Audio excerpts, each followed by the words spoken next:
Audio-Technica propose en cette année 2022, fin 2022, un produit un peu particulier. Alors il va falloir faire preuve de beaucoup de transparence en nous en parlant, parce qu'on voit tout. Très bel enchaînement. Donc effectivement, Audio-Technica fête ses 60 ans cette année, puisque la marque a été créée en 1962 et a voulu montrer un petit peu son savoir-faire à travers un certain nombre de produits anniversaires. Et vous avez la chance d'avoir en avant-première quasiment la platine qui s'appelle la LP 2022 que nous lançons spécialement pour cet anniversaire. Alors allons-y, rentrons dans les détails. Rentrons dans les détails. Alors, il faut savoir que la thématique de cette année pour l'anniversaire qu'on a choisi, c'est la transparence. Donc on va trouver cette notion à la fois du point de vue du son, puisque la transparence c'est quelque chose qu'on recherche sur un appareil audio, et du point de vue visuel, parce que c'est assez parlant. Alors pour parler de technique un petit peu, cette platine est une platine qui est totalement en acrylique, avec une plinthe, un châssis qui est en acrylique et un plateau qui est également en acrylique. Un châssis qui est relativement massif, donc qui permet d'avoir du poids, sachant que l'acrylique, au-delà de la transparence esthétique, a l'avantage d'être un matériau qui est très inerte, donc qui ne va pas créer de résonance. Donc la combinaison d'un plateau acrylique et d'un châssis acrylique va en faire une platine qui est très silencieuse. Pour améliorer encore un peu ça, ils ont beaucoup travaillé sur les pieds qui sont sur un assemblage dont je n'ai pas le détail technologique, mais qui isole vraiment très bien cette platine. Donc c'est une platine déjà qui est très silencieuse à l'écoute. Pour finir la partie technique, donc on a un entraînement par courroie, toujours pour la recherche de silence parce que c'est une des meilleures solutions pour avoir une platine qui est silencieuse. Une vitesse qui est contrôlée pour être toujours à la bonne vitesse.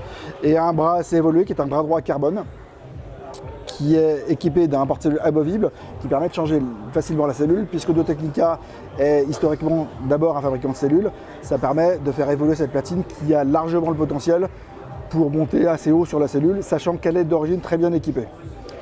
J'y reviens, du coup cette platine est vendue d'origine avec 2 diamants, ce qui n'est pas courant dans les platines, sur la base d'une cellule VM95. Elle est vendue avec une VM95 elliptique, qui est assez proche de la T95 dans les cellules de l'histoire d'Audio-Technica, donc une cellule elliptique.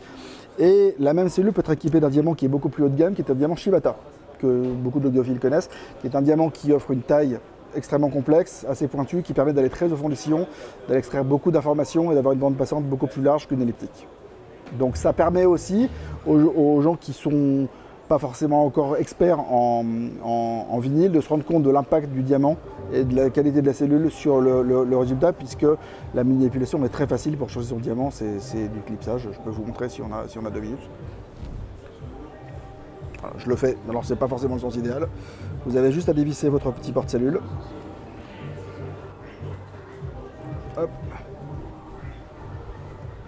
Vous prenez votre diamant et quand vous voulez changer votre cellule d'écoute, vous démontez ce diamant. Hop. Et vous montez le diamant elliptique, c'est aussi simple que ça. Et c'est reparti. Vous revisser et c'est reparti. Et là tout de suite vous avez un style d'écoute qui va être différent. Alors ça peut être intéressant aussi parce que suivant les disques, on commence à avoir des gens qui s'équipent de plusieurs cellules ou de plusieurs diamants pour pouvoir changer le style d'écoute en fonction du style de musique.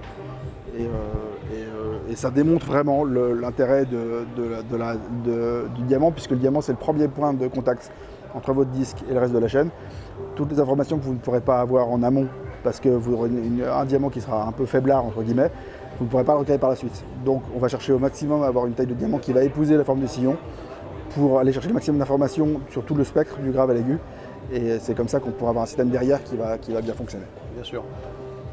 On imagine bien qu'il faut la brancher sur un préamplificateur. Oui, tout à fait. On est sur un produit qui est assez haut de gamme, et sur les platines haut de gamme, en général, alors sur les petites platines, on met un petit étage phono pour que les gens puissent l'utiliser tout de suite. Là, on est sur un produit haut de gamme, donc il faut passer par un étage phono. D'accord. On est sur un produit qui est disponible, qui va être disponible. Qui va être disponible, mais alors en quantité très limitée. Donc je préfère être transparent, il va être disponible. Et quand on parle de limité, quantité limitée? Alors c'est en cours de discussion, donc je ne peux pas vous donner de chiffres tout de suite. On a une première série qui arrive en décembre, qui est quasiment totalement vendue, et une deuxième série qui arrive en janvier, et sur laquelle on aura un petit peu de marge de manœuvre. Mais je préfère être transparent, il y aura des frustrations parce que c'est un produit anniversaire qui était prévu pour être en quantité limitée. Je confirme qu'il est en quantité limitée, il est très demandé. Donc grosse demande et offre limitée, frustration. Embouteillage. Et voilà. Il y a tous les mêmes prix? Oui, tout à fait. Et elle est assez raisonnable parce qu'elle est à 1 200 €, ce qui pour une platine de ce niveau de gamme, moi, me paraît extrêmement bien placée.